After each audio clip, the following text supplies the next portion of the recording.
ओम शांति।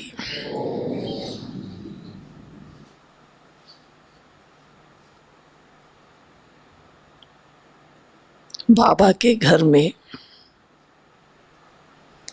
तपस्या भूमि वरदान भूमि में आप सब विशेष आत्माओं को यहाँ आने का चांस मिला है। भाग्य विधाता बाबा के आप सब कितने भाग्यवान बच्चे हैं। महसूस करते हैं भाग्यवान है? कौन कौन भाग्यवान है? सब भाग्यवान है।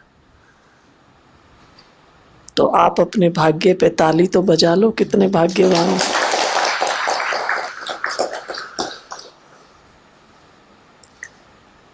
बाबा हमारा बाप भी है, सत्य टीचर भी है और सतगुरु भी है। जो पढ़ाई में रुचि लेते हैं उनका मन उस समय क्या होता है? वो सोचते हैं हम टीचर के करीब बैठें। ज़्यादा समझ में आता है ऐसा? क्या होता है जब टीचर के पास होते हैं तो एकाग्रता बनी रहती है। इसलिए सोचते हैं पहली बात तो टीचर के पास बैठे। दूसरी बात, सब्जेक्ट जो है वो भी अच्छी तरह से समझ में आ जाए। वो बहन तो सब्जेक्ट अनाउंस करके शायद चली गई। एक सब्जेक्ट नहीं, आपके कितने सब्जेक्ट, वो विषय कितने सुना के गई? पहला एक रस, दूसरा अचल अढोल, तीसरा माना 3 लेसन आपको पढ़ने हैं। 3 लेसन, वो फिर बाद में। पहले तो है आधार मूर्त, उदाहरण मूर्त तो एक हो गया, 4 लेसन और फिर उसके बाद ब्रेक और उसके बाद फिर सेल्फ रियलाइजेशन कि अब हम इन चारों ही सब्जेक्ट में कहाँ तक पास हुए हैं। तो भाई आप देख लीजिए आपको कितना अलर्ट होके बैठना पड़ेगा। तबीयत सबकी ठीक है? कोई है थोड़ा ढीला ढाला तो जरा हाथ उठाओ। जिसकी तबीयत ठीक ना हो, सब ठीक, मौज में। शुरू करें। मस्त छे तो ईश्वरीय ज्ञान का जो विषय है यही मनुष्य के जीवन को ऊंचा बनाने वाला है। बहुत से भक्त जो बहुत अच्छे भक्त हैं वो कई बार ये कहते हैं, एक युगल है बहुत अच्छे, माना समाज में भी अच्छे माने हुए, उनको हम कभी कहते हैं आप आओ बाबा के घर में। ज्ञान उनको अच्छा लगता है, बाबा का घर अच्छा लगता है, बहनों का जीवन अच्छा लगता है, लेकिन वो भाई कहता है बहन जी मैं ज्ञानी कभी नहीं बनूंगा। क्यों भाई? ज्ञान के लिए लोग तरसते हैं, वो कहता है मैं ज्ञानी नहीं बनूंगा, क्योंकि ज्ञानी को अहंकार आ जाता है और भक्त निर्माण चित्त रहता है। दास भाव है ना भक्ति में तो। लेकिन बाबा क्या करते हैं? बाबा हम बच्चों के जीवन में दोनों ही बातें भरते हैं। हमारे यहाँ अंधश्रद्धा तो नहीं, लेकिन श्रद्धा जरूर है। अगर हमारी बाबा में, बाबा के ज्ञान में श्रद्धा नहीं, वो डिवोशन नहीं है, भाव नहीं है, फिर हम सूखे ज्ञानी बन जाते हैं, हमें अभिमान आता है, फिर कदम कदम पर हमारा टकराव होता है। बनना है एक रस, एक रस माना, दाल और सब्जी, माताएं बहनें अनुभव है ना, रस वाली दाल सब्जी बनाना तो आसान है। अगर वो आपस में मिली हुई ना हो, दाल का दाना अलग और पानी अलग, चाहे गुजराती बहुत पतली सी दाल बनाते हैं तो भी अलग अलग तो नहीं ना, मिक्स होना चाहिए।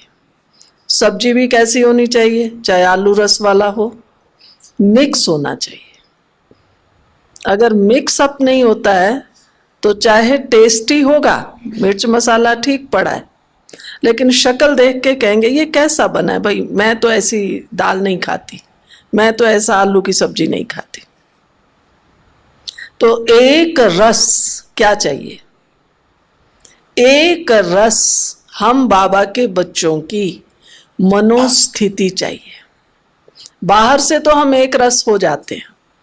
मधुबन में आए हैं, सबका एक ही लक्ष्य है, तपस्या करनी है, एक ही तपस्या के लिए आए हैं, तो सब ने देखो वाइट अपने कपड़े पहन लिए। अपने अपने स्थान पे तो वैरायटी पहनते होंगे, है ना, क्लास में आएंगे तो वाइट पहन के आएंगे। तो ये बाहर से तो हम सब कुछ अपना लेते हैं, लेकिन हमारे अंदर का क्या हाल है। मैं अंदर में एक रस हूं, किसी ने कुछ कह दिया, मेरे को इतना अच्छा नहीं लगा, चलो अच्छा नहीं लगा यहां तक भी कोई बात नहीं, फिर मैंने दूसरे को जाके सुनाया, इसने, बहन ने, भाई ने मुझे ऐसा कहा, देखो ऐसा कहना चाहिए, इतना भी समझ नहीं है, बाबा के बच्चे हैं। अब मैंने क्या किया, पहले मेरे अंदर थोड़ा सा कुछ इन्फेक्शन हुआ, अब दूसरे को भी लगाया, फिर वो दूसरा भी जाके 2-3 को लगाएगा। अभी मेरा तो प्रोग्राम पता ही नहीं है कितनों को इन्फेक्शन लगाने का है, तो कहेंगे एक रस। तो इसमें एक रस नहीं बनना है, किसमें, अपसेट होने में। फटाफट एक को थोड़ी कोई फीलिंग आई, वो 2-4 को सुना के अपने जैसा ही बना लेते हैं। हम बाबा के बच्चे हैं, बाबा के घर में आए हैं, क्यों आए हैं, क्यों आए हैं, पूछो अपने आप से, हम क्यों आए हैं, बाबा के बने हैं, क्यों बने हैं। वास्तव में आज की बाबा की मुरली ये सारी क्लास का जवाब है। बाबा ने कितनी बार पूछा, बच्चे मैं आया हूं किस लिए, तुम्हें पढ़ाई पढ़ाता हूं किस लिए, पढ़ाई के द्वारा मनुष्य से देवता बनाता हूं, राजाई देता हूं। प्राप्ति हमारी देखो कितनी ऊंची है। किसी से भी पूछेंगे आप ज्ञान और योग क्यों सीखते हैं, बहन जी क्यों सीखते हैं, क्यों सीखते हैं, मनुष्य से देवता बनने के लिए। और मेरे मन का क्या हाल चाल है, वो सदा ही हलचल में है। तो ना तो कोई डिफेक्ट हो, डिफेक्ट कौन कौन से हैं हमारे में, एक दूसरे को देखना, ये क्या कर रहा है, वो क्या कर रहा है, उसने कैसा पहना है, उसने कैसा पहना है, उसने क्या खाया, मैंने क्या खाया, उसको क्या मिला, मुझे क्या मिला, उसको कितना मान शान है, मुझे कितना है। तो पहला डिफेक्ट, एक दूसरे को देखना। अब जब मेरा मन और बुद्धि सारा दिन इसी में लगा रहता है तो मेरी मनोस्थिति कैसी होगी, प्रसन्न रह सकेंगे, बाबा याद आएगा, फिर कहेंगे बाबा याद तो करना चाहते हैं पर मैं क्या करूं, ये जो मेरा साथी है ना ये है ही ऐसा, मेरे को डिस्टर्ब करता रहता है। तो पहला डिफेक्ट है हम एक दूसरे को देखते हैं। और बाबा कहते हैं बच्चे ये राजस्व अश्वमेध यज्ञ है, कहता है ना बाबा, अश्वमेध यज्ञ के हम अश्व हैं, अश्व माना घोड़ा। और घोड़े को जब मैदान में लाया जाता है, चाहे तांगे के आगे लगाया जाता है, तो आपने देखा होगा घोड़े की आंखों पे वो ब्लिंकर बांध देते ताकि वो इधर उधर ना देख सके, सीधा देखे।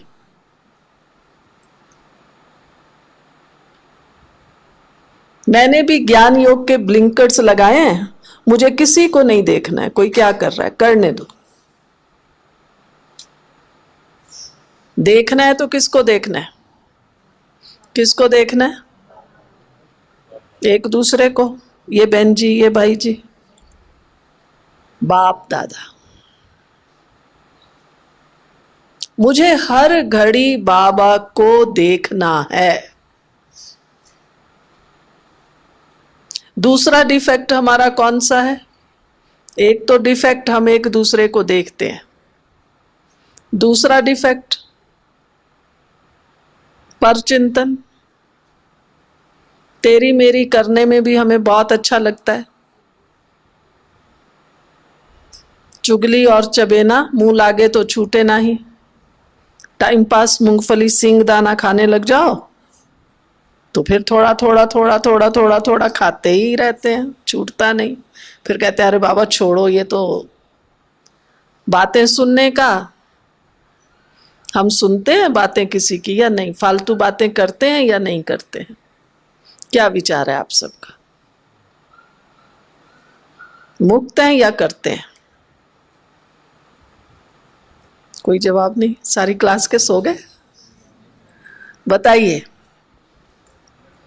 मोटे रूप से तो हमारा ध्यान रहता है कि मुझे इधर उधर की बातें नहीं करनी है, तेरी मेरी नहीं करनी है, भाई बहनों की बातें नहीं करनी है। लेकिन आजकल हम सबको बीमारी कौन सी है? अकेले बैठे भी बातें करते रहते हैं सारा टाइम। मोबाइल, यहां से उठेंगे, निकलते ही बाहर मोबाइल खुलेगा।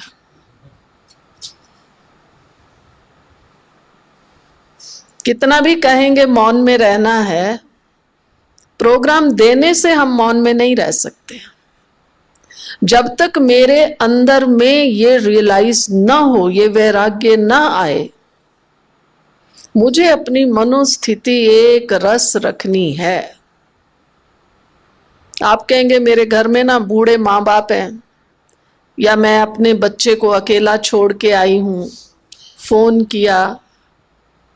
अब आपने जिससे बात की उसने समाचार दिया कि अपने पड़ोस का वो घर है ना, रात को उसमें चोरी हो गई, या आग लग गई, या किसी को हार्ट अटैक हुआ। फिर आपका मन कैसा हो जाएगा? फिर मन कैसा हो जाएगा? एक रस रहेगा? तो हम अपने आप को फालतू व्यर्थ के चिंतन से मुक्त करें। ये चिंता, मेरा बच्चा पता नहीं ठीक है या नहीं, तो आप छोड़ के क्यों आए थे? साथ लेके आते। मजबूरी थी तो आप ना आते। और किसी के तो बच्चे ठीक हैं तो भी यहां चिंता कर रहे हैं। और बच्चे क्या कहते हैं? आप बच्चों को जरा फोन करके कहिए मुझे तेरी चिंता हो रही है, तूने खाना खाया या नहीं खाया, नींद ठीक की या नहीं की, दुकान में बिजनेस में गया या नहीं गया। वो आपको क्या जवाब देता है? कहते हैं आप जहां गए हैं ना वहां अपना मन लगा के रहिए, आप हमारी चिंता मत कीजिए,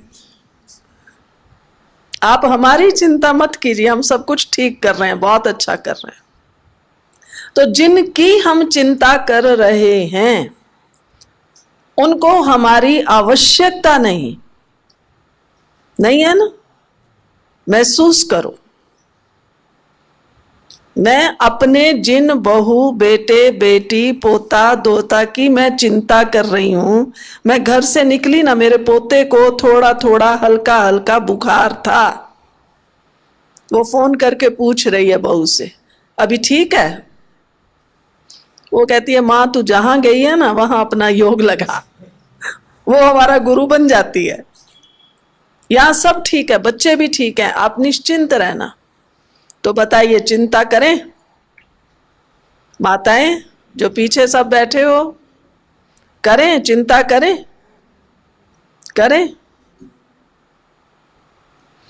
एक रस स्थिति के लिए एक के चिंतन में रहना है।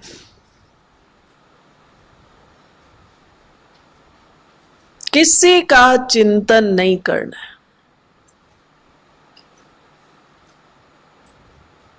कहा गया है सिमर सिमर सुख पाओ। आज भी था ना, स्लोगन में था शायद, सिमरण करो। सिमरण माना माला लेके बाबा बाबा बाबा नहीं करना है। जैसे भक्ति में राम राम राम, ओम नमो शिवाय ओम नमो शिवाय, वो नहीं करना।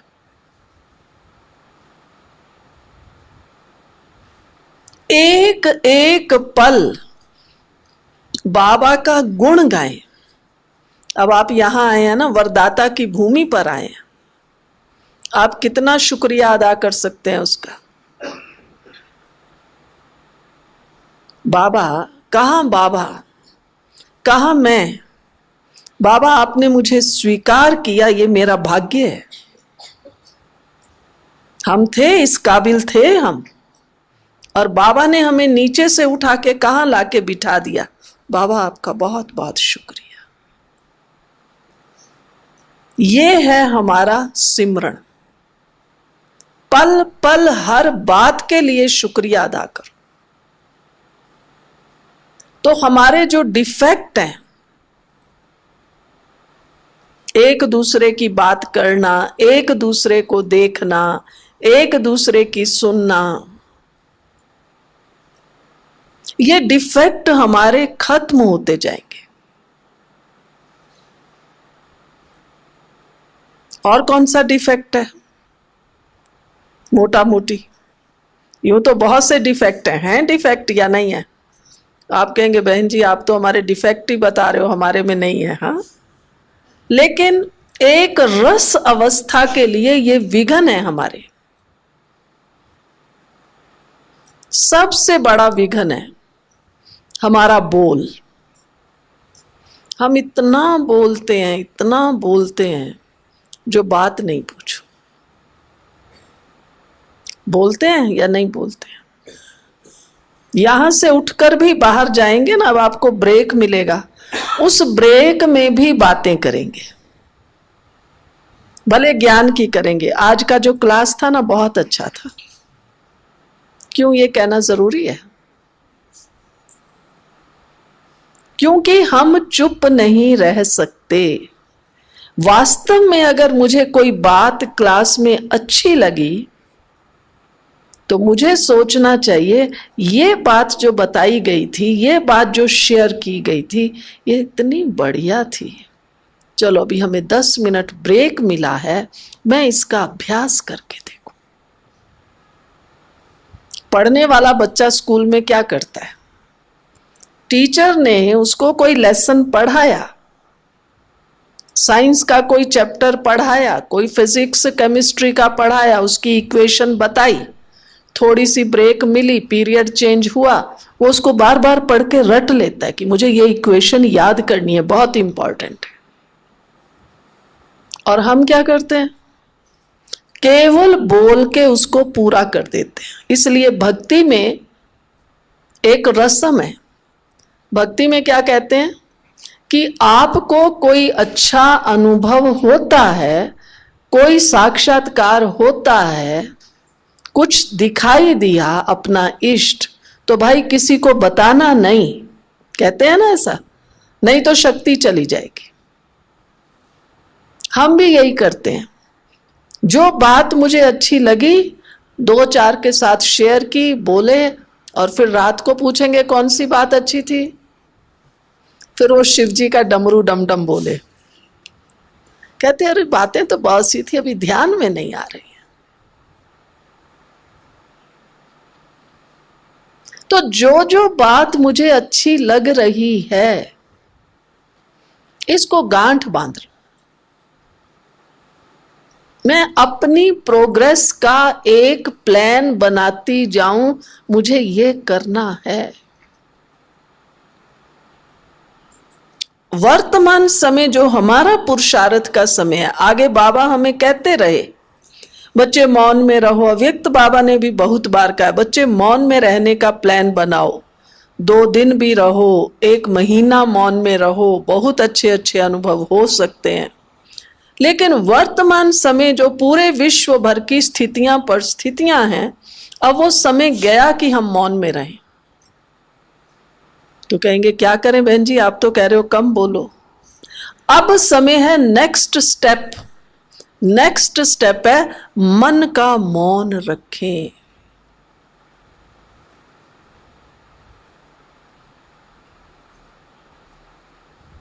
मन का मौन समझा? मान लो मैं स्वयं को ही देख रही हूं, मेरे में आलस बहुत है। अब मैं बाबा के आगे बैठी हूं और मैं कह रही हूं बाबा आप कितना हमें अच्छा बनाते हैं, हमें आगे बढ़ाना चाहते हैं, लेकिन मेरा आलस ही मेरे लिए विघन है। मुझे तो सारा समय आलस रहता है, मैं खाना भी कम खाती हूं तो भी आलस आता है। बाबा मेरे आलस को भगा दो। इसको आप क्या कहेंगे? योग? ये योग है? ये तो योग किससे लग रहा है? किससे लगा? क्या बढ़ेगा? मुझे आलस को भगाना है तो मेरा चिंतन कौन सा चाहिए? इसको कहेंगे मन का मौन कहेंगे। मेरे अंदर तो बहुत हलचल है, मेरे अंदर आलस है, बाबा सब गुण हैं, मुझे सब एप्रिशिएट करते हैं, लेकिन मेरा ये जो अवगुण है ये मुझे ही मालूम है, ये मुझे पीछे खींचता है। रियलाइजेशन राइट है, मिटाना भी चाहती हूं, पर सारा समय वही वर्णन। तो अब मुझे कौन सा वर्णन करना होगा? बाबा आप हमें देवता बनाने आए हैं, मुझे देवता बनना है। देवताओं को देखो कितने अलर्ट हैं। कभी देवताओं को सोया हुआ देखा किसी ने? है कोई चित्र किसी देवता का सोए हुए? वो विष्णु जी का दिखाते हैं शेष शैया पर, लेकिन वो सोया हुआ नहीं है। उसकी जो मुद्रा है उसको ध्यान से देखेंगे। और लक्ष्मी जी ने भी पूछा कि भगवान आप इस समय क्या कर रहे हैं? तो उसने कहा मैं अपना मनन चिंतन कर रहा हूं, विचार सागर मंथन कर रहा हूं। किसी भी देवी देवता को आप देख लीजिए, या तो वो रास कर रहे हैं, या कोई एक्टिविटी कर रहे हैं, या वरदान दे रहे हैं। बाबा आप मुझे भी तो देवता बनाने आए हैं, मैं कौन सा देवता हूं? मैं कौन सा देवता हूं? चलो आज मैं सारा दिन सबको वरदान दूं, और वरदान देने के लिए बेशक खड़े होके अपने को योग कराओ। बस थोड़ी देर मैं खड़ी होके योग करूं ताकि मुझे आलस ना आए, थोड़ी देर बैठ के योग करूं, थोड़ी देर अभ्यास करूं। मैं विश्व को साकाश दे रही। साकार में बाबा थे। दादी जानकी जी सुनाते हैं कि एक बार अचानक दादी बाबा के कमरे में गई और बाबा कैसे खड़े थे? विष्णु चतुर्भुज की तरह। तो बाबा ने कहा देखो बच्ची मैं अब ये बनने वाला। दिखाते हैं ना विष्णु चतुर्भुज को, एक हाथ में क्या है? शंख, वो स्वदर्शन है, और इधर कमल। तो ऐसे बाबा खड़ा है। तो बाबा ये अभ्यास करते थे ताकि वो नशा चढ़े। तो एक रस स्थिति ऐसी चीज नहीं है जो हम जाएं और कहीं से खरीद के ले आएं, या लिटरेचर स्टॉल पे जाएं और लेके आएं। एक रस स्थिति माना पहले मेरा चिंतन कैसा हो? एक रस हो। जो बाबा ने कहा बच्चे स्वमान में स्थित रहो, इसका मतलब क्या है? ऐसे नहीं सवेरे सवेरे आज मैंने स्वमान ले लिया, मैं बाबा के आगे बैठी, मुझे संकल्प आया बाबा आप मुझे होली हंस बनाते हो, मैं एकदम पवित्र हूँ, हंस हूँ, मोती चुगने वाला हूँ, सबके गुण देखने वाला हूँ, बस बाबा के साथ हूँ। हंस माना जो क्या करता है, हाँ, मोती चुगता है। मैंने 10-15 मिनट, आधा घंटा ये मनन चिंतन भी किया, फिर 100 बार लिख भी लिया, मैं होली हंस हूँ, होली हंस हूँ, होली हंस हूँ, लिखा भी, पुरुषार्थ बहुत अच्छा किया। और फिर सारा दिन क्या हुआ, हंस रही या बगुला भी बनती रही थोड़ा थोड़ा।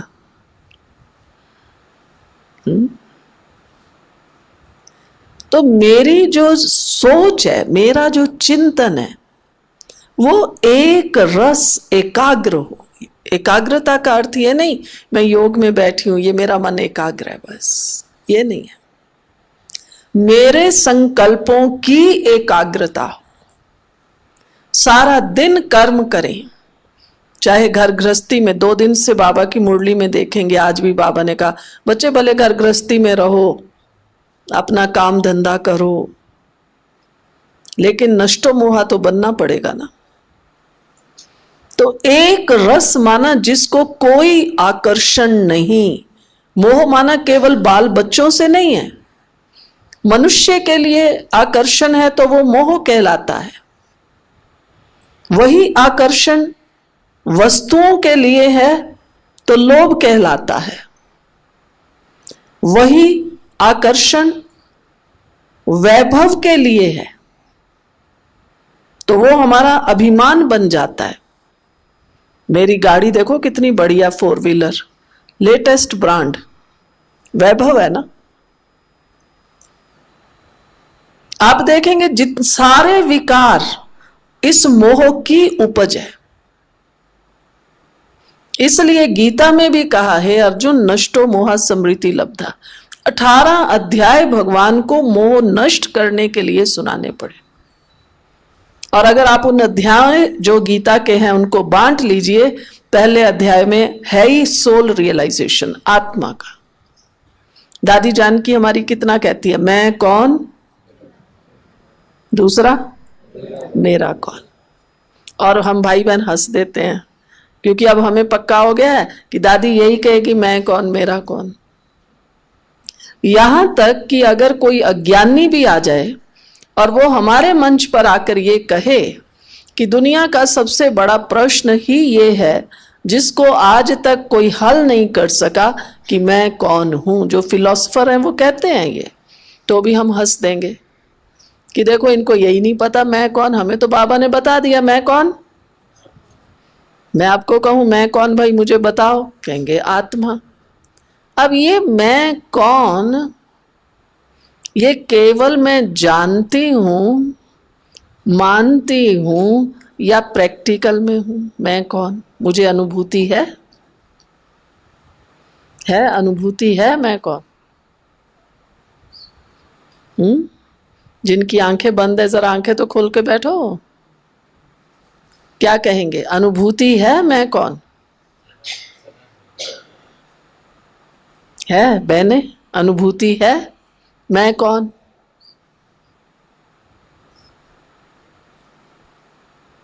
आप अभी करके देखिए, थोड़ा सा सीधा होके बैठो, सब सीधा होके बैठो जरा 1 सेकंड। एकदम गहराई से अपने मन से पूछो। ये नहीं कहना मैं शुद्ध आत्मा हूं, वो तो हमें पता है, इंफॉर्मेशन, सूचना। अपने आप से पूछो मैं कौन।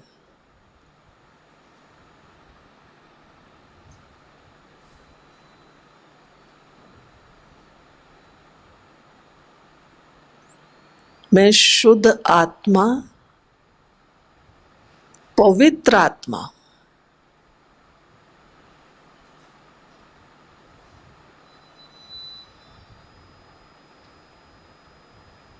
अब चेक करो कितनी शुद्ध, एकदम शुद्ध।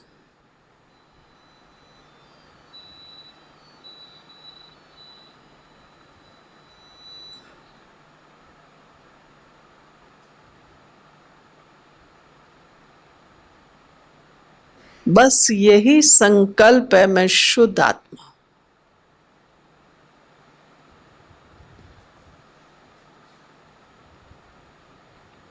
और वो शुद्धता, पवित्रता के वाइब्रेशंस चारों ओर फैल रहे हैं।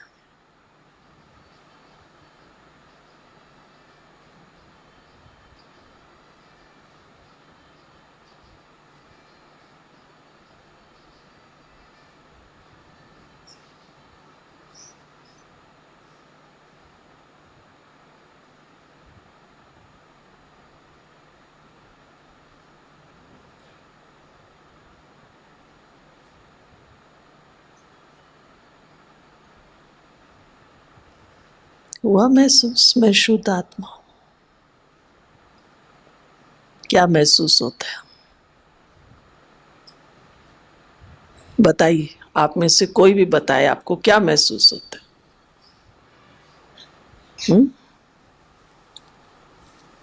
आप कहेंगे आगे भी ऐसे ही कहते थे मैं शुद्ध आत्मा हूं, अभी भी ऐसे ही कहा। बहन जी क्या फर्क है? बहुत फर्क है। अभी हमें समझ नहीं आ रहा क्योंकि अभी तक हमारे अंदर देह अभिमान, देह भान है। ये देह, बाबा ने आज जो कहा ना, इससे डिटैच हो जाओ। देह सहित देह के सर्व संबंध भूल। शुरुआत कहां से चाहिए? देह को भूलने की। ये हमें भूल ही नहीं रहा है, सूक्ष्म में भी देह। और जब मुझे ये थोड़ा सा अनुभव होने लग जाएगा मैं आत्मा हूं, अभी आप जितनी देर सुन रहे हैं ना, कोशिश कीजिए, मैं आत्मा हूं, तो आपके अंदर एक नई एनर्जी आ जाएगी। गारंटी है, आपका आलस भाग जाएगा, आपकी आंख बंद हो नहीं सकती।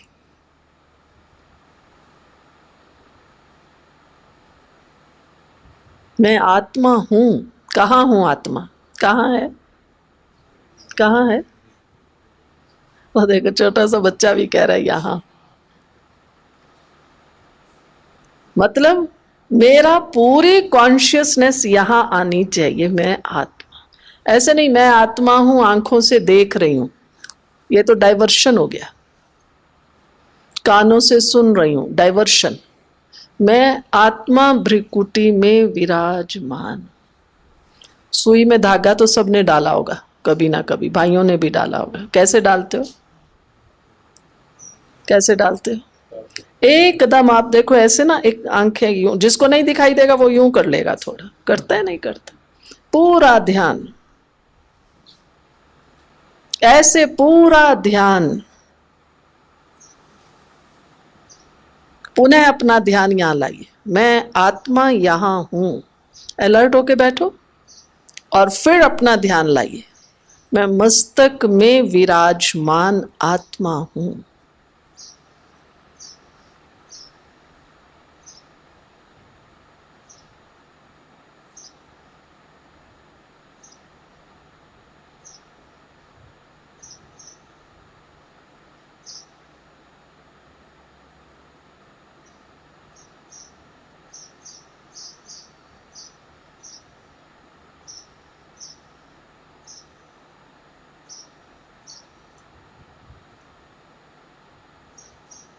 इस तरह से बार बार अपने मन को एक संकल्प में एकाग्र करना, ये है मन का मौन।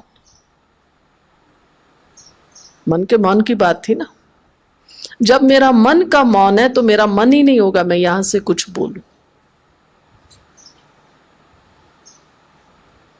वही बोलेंगे जिसकी बहुत जरूरत है, नहीं तो इशारे से ही काम चल जाएगा। तो अब समय वो नहीं है कि चलो हम हफ्ते में एक दिन मौन रखेंगे, 4 दिन मौन रखेंगे। अब वक्त की पुकार ये है। विशेष तपस्या करने आए हैं ना आप सब मधुबन में।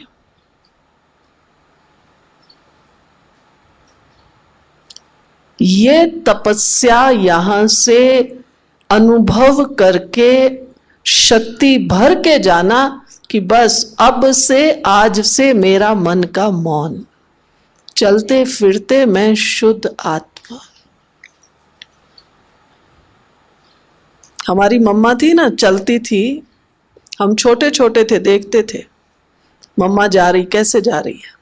मम्मा कभी भी जाते हुए इधर इधर इधर ऐसे नहीं देखती थी। हम तो चलते हैं ना, वो चार को दे, कोई उधर जा रहा है, अरे ओम शांति, कोई बहुत दूर है तो मम्मा एकदम सीधा अपनी मस्ती में मस्त जाती थी।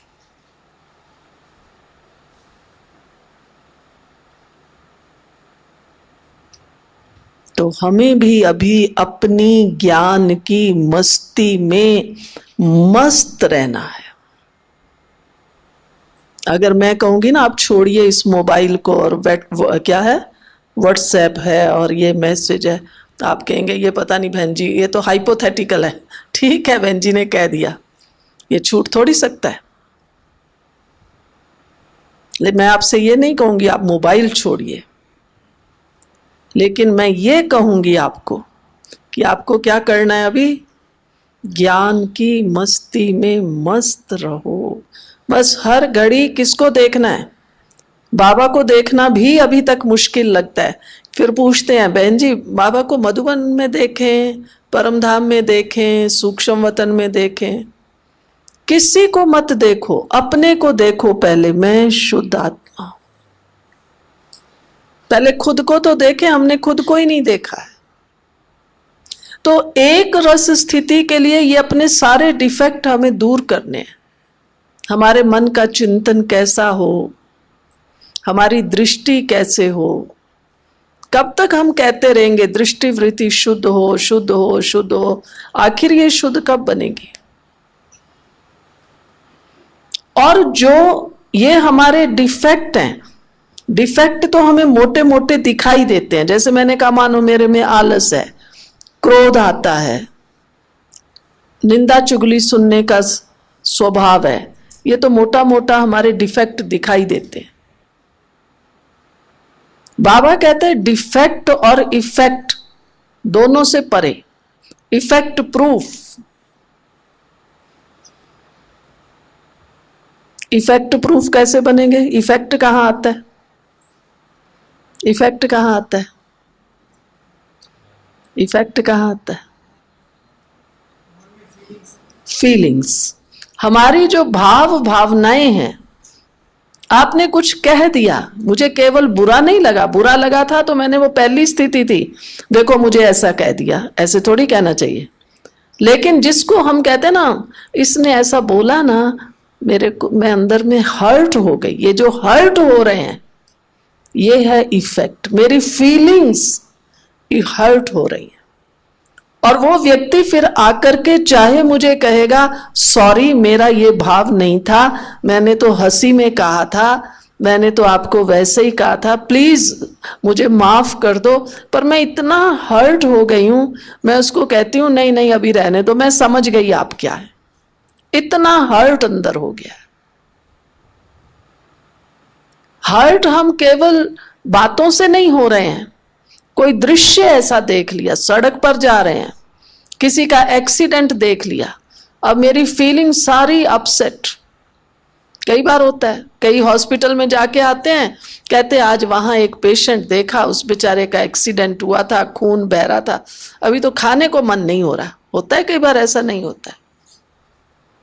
हम कहां तक इफेक्टेड हो रहे हैं बाहर के वातावरण से, बाहर की घटनाओं से, दूसरों के बिहेवियर से, ये हमारे पर इफेक्ट आ रहा है। अपना ही रियल भाई बहन है, उसने ही कुछ लेन देन में ऊपर नीचे कर दिया, बस बात नहीं पूछो। मुझे भूला तो भूला कैसे? रो रो के बुरा हाल हो रहा है।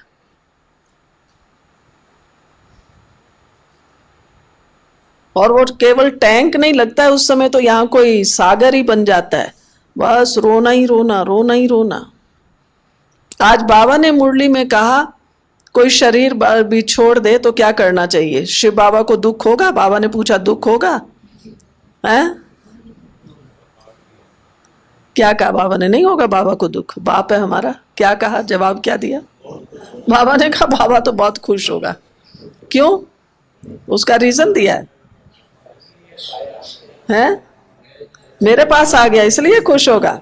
बड़ा स्वार्थी है भगवान भी। बताओ, जिसने मुरली ध्यान से सुनी है।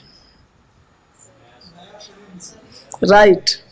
बाबा ने कहा बच्चे अच्छा हुआ पुराना छी छी शरीर छोड़ा, अब उसको नया मिलेगा, हिसाब किताब चुकत हुआ। अफसोस करने की बात नहीं है। और हमारा क्या हाल होगा? हम कहां खड़े हैं, अपने को देखें।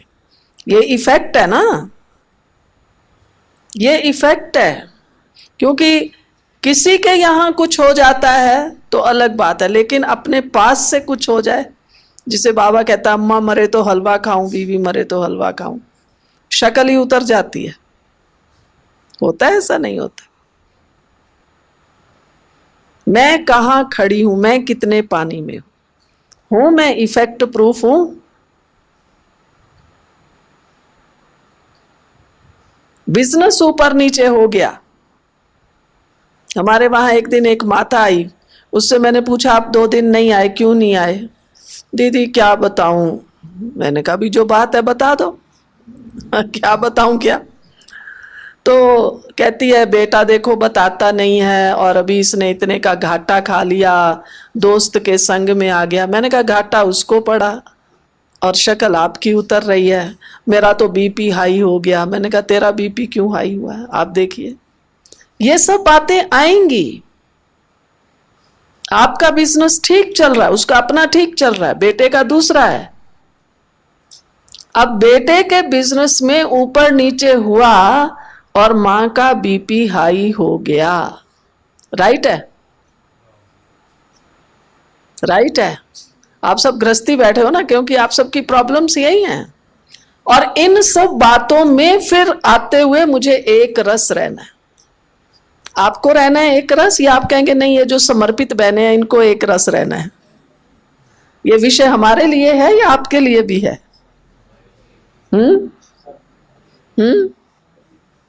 है आपके लिए या नहीं है? सोच लो। नोटबंदी हो गया, डिमोनेटाइजेशन हो गया। अब वो क्या कहते हैं उसमें, एटीएम में पैसा नहीं निकल रहा है। अब आएगा इफेक्ट हमारे पर। वो ही चर्चा हम आपस में करते रहेंगे, ऐसा हो रहा है वैसा हो रहा है, ये गलत। Effect proof. मम्मा ने शरीर छोड़ा था, मनोहर दादी करनाल में रहती थी, उस समय नहीं पहुंच पाई, बाद में पहुंची बाबा के पास। बाबा साकार में थे और बाबा को पास आकर मनोहर दादी ने कहा बाबा मम्मा ने शरीर छोड़ दिया। तो बस अभी बोला ही एक शब्द मम्मा ने बाबा ने कहा तू परचानी करने आई हो? परचानी माना मरने के बाद अफसोस करने जाते हैं ना कोई। बाबा ने कहा परचानी करने आई हो? मनोहर दादी ने जब आकर हम सब लोगों को सुनाया कि बाबा की अवस्था तो एकदम देखो, नहीं तो बाबा का तो साकार में तो राइट हैंड मम्मा थी ना, और मम्मा ने सारे यज्ञ को संभाला हुआ था। बाबा कई बार कहते थे ये मम्मा के भक्त हैं, क्योंकि उस समय तो सब मम्मा के क्लोज बहुत थे। बाबा से फिर भी थोड़ा लगता था, लेकिन मम्मा के तो एकदम क्लोज थे। और ये दादियां तो मम्मा के साथ पली थी। और मनोहर दादी ने आके सुनाया बाबा तो एकदम ऐसा अवस्था में ऊपर चढ़ा हुआ। बाबा ने कहा तुम परचानी करने आई हो? माना शब्द मुंह पर लाना तो मेरी अवस्था एक रस नहीं है। तो इफेक्ट प्रूफ और डिफेक्ट प्रूफ बनेंगे, तब हमारी स्थिति एक रस बन सकती है। लेकिन केवल सुनना नहीं भाई। आजकल ये भी एक फैशन हो गया है। कौन सा? क्या है? सुनना। कहेंगे दीदी फलाने का क्लास नहीं हुआ, सूर्य का क्लास नहीं हुआ, आत्म का नहीं हुआ, फलाने का नहीं। सुन रहे हैं, जिन जिन को भी हम जानते हैं हम सोचते हैं फलाने का हो, फलाने का हो।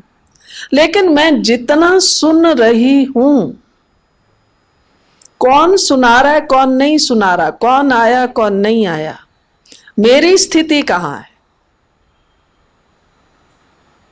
तो कौन सा प्रोग्राम है, खाली सुनना है या करना है? हाँ, पीछे वाले सोचते हैं हम तो डिटैच होके सिर्फ देख रहे हैं कौन कौन करेगा। माताएं बहनें, करना है या सुनना है?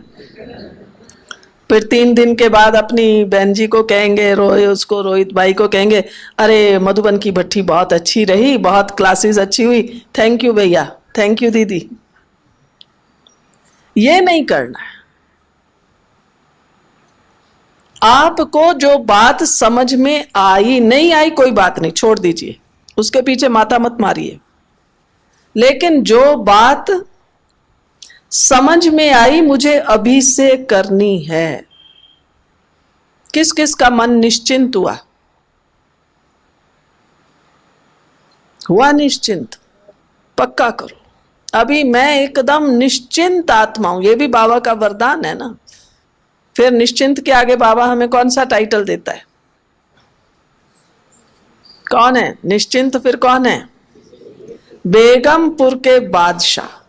एक रस स्थिति में एक तरफ तराजू के 2 पलड़े होते हैं ना, एक तरफ है हमारी धारणा, हमारा चिंतन, और दूसरा पलड़ा है नशा। अगर नशा नहीं होगा तो हमें धारणा नहीं होगी। दोनों का गहरा संबंध है। नशा चाहिए। मैं निश्चिंत बेगमपुर का बादशाह हूं। संडे की मुरली याद करो, अव्यक्त बाबा की मुरली थी। बाबा ने क्या कहा? बाबा ने कहा बस तुम मुझे याद करो, बाकी सारा बोझा मुझे दे दो। किस किस ने कॉन्ट्रैक्ट साइन कर लिया है? ये बाबा ने कॉन्ट्रैक्ट किया, पढ़ लेना दोबारा नहीं तो ये मुरली। तुम्हारी ड्यूटी बस मुझे याद करना है। इसका मतलब ये नहीं कि बाबा ने बोझा ले लिया, अब मैं तो जाऊं रूम में, चादर ओढ़ी और सो गए। ये कॉन्ट्रैक्ट साइन नहीं हुआ है। बस तुम्हारी ड्यूटी, बाबा ने यही कहा, उसमें शब्द यही यूज किया, तुम्हारी ड्यूटी बस मुझे याद करना है, बाकी सारा काम मैं करूंगा। जिसमें बाबा ने कहा किसी को बुलाओ, उसको तो आने में टाइम लगेगा, और मुझे तो 1 सेकंड भी नहीं। बाबा कहा और बाबा सामने। तो एक रस के लिए मुझे नशा फुल चाहिए। मैं एकदम बेगमपुर का बादशाह हूं। मेरा साथी कौन? बाबा। जैसे वो महाभारत में दिखाते हैं ना, अर्जुन का कौन था सारथी? श्री कृष्ण। तो अब जो चलाएगा वो कहां होगा? ऊपर ना। अर्जुन ऊपर बैठा है, कृष्ण नीचे बैठा है।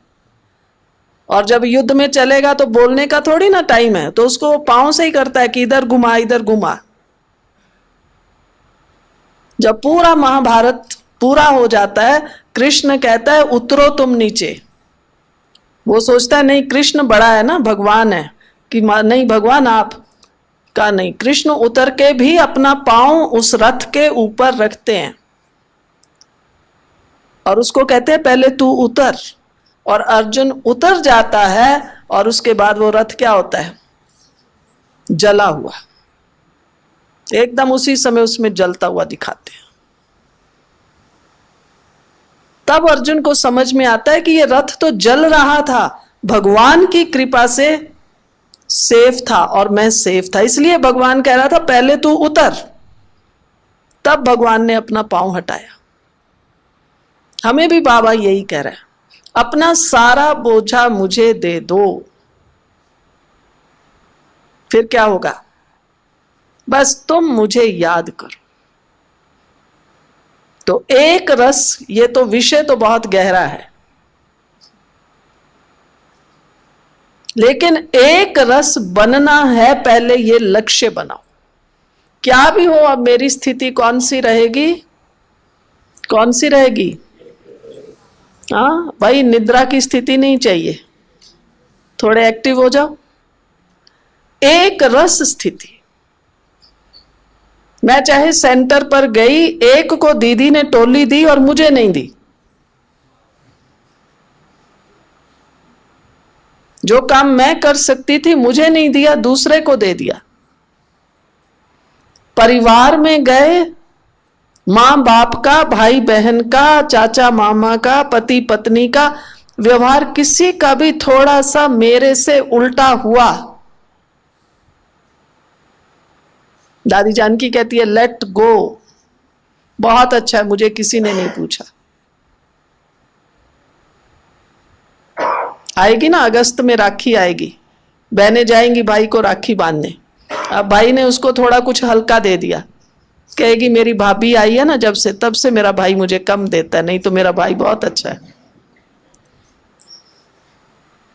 अरे नहीं दिया, बहुत अच्छा, उसको कहो शुक्रिया, हमारा लेन देन का हिसाब पूरा हुआ, अब तो हमें हिसाब किताब चुकतू करके ऊपर चलना है। इतनी खुशी है, इतना नशा है।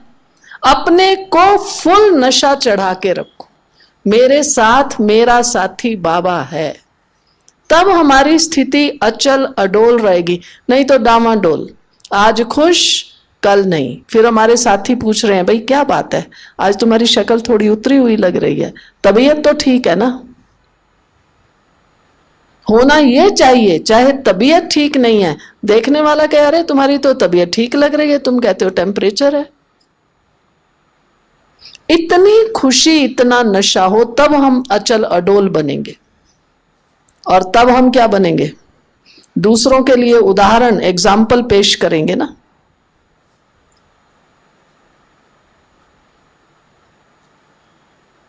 तो एक रस स्थिति बना के यहां से जाना है, यही अभी मुझे मनन चिंतन करना है, यही वरदान बाबा से लेना है। ठीक है, तो अब आपका टाइम हो गया है थोड़ा उठने का, एक ब्रेक। हाँ, फिर भी किसी को कुछ पूछना हो तो आप जब वापिस आएंगे तो आप पूछ सकते हैं, फिर आगे का करेंगे। अभी 1 सेकंड बाबा की याद में बैठो, अलर्ट होके बैठो, 1-1 सेकंड अलर्ट, अपना 1-1 सेकंड सफल करो।